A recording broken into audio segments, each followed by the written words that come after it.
at an undisclosed location with a Muay Thai special that's representing Sityodtong, LA, Wilson Ha.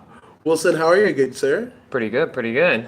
Pleasure meeting you today. Yeah, likewise, my man. Likewise, my man. And once I heard your story, I was like, no, we gotta do an interview. We gotta get this story out to the party people out there in social media land. So let's get into it, dude. Like, how did you discover Muay Thai? It's pretty long story. Well, back in 2010, I caught I have a lengthy rap sheet. I caught I was gonna fight my third strike. So I took off, bailed out before they found out I had probation. So, they can't put a probation hold on me. So took off, beat my case, by the way. Wow, Just in case you there you guys are go. wondering why I'm telling all this right now. But yeah, I went to Mexico, and then took a gamble, flew out to China, and then from there, I kind of worked my way up. I started out as a bodyguard from one of my friends that got me a job there. So I bodyguarded a couple of people, Wow. and then became an English teacher.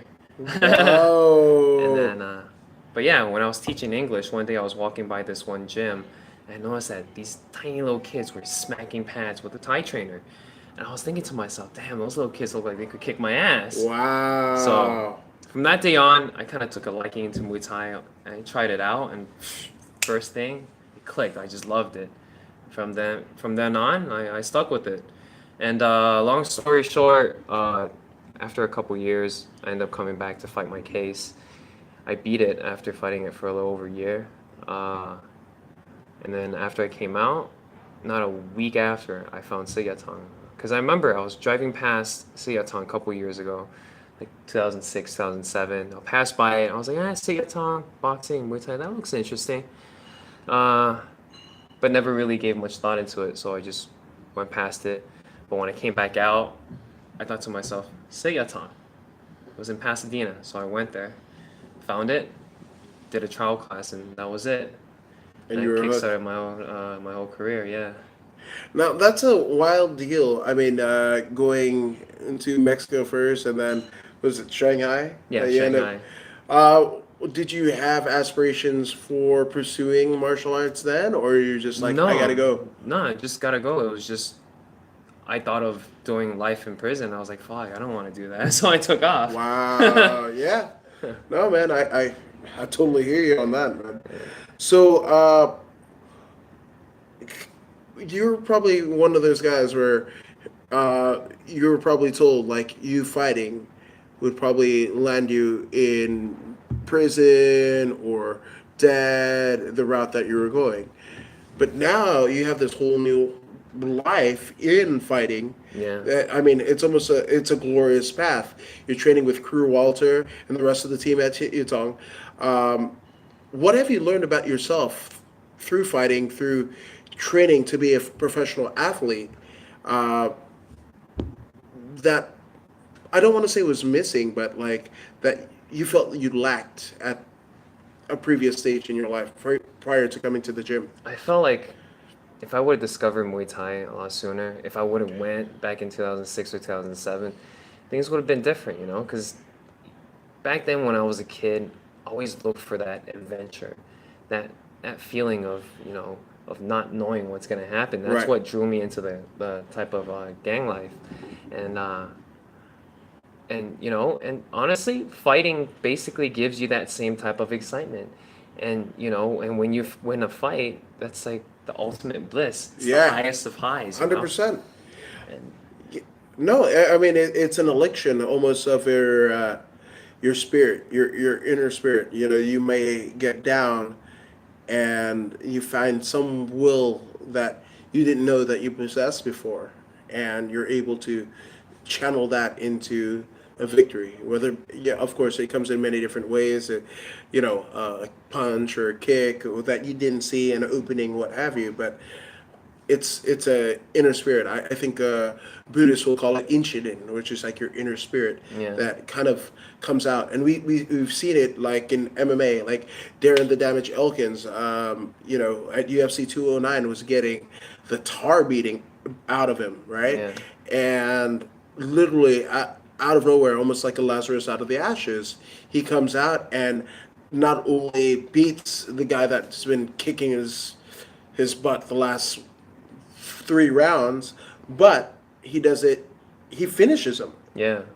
And I mean, right after it, like the Monday after it, Joe Rogan is like, man, that guttural scream, like you felt that, you saw that guy's soul in the cage, and he Yeah. just raw, right? It was just an elixir of emotion, and that's what I see. Of course, things, trash talk or weight cutting, things will happen prior to getting into the cage or into the ring.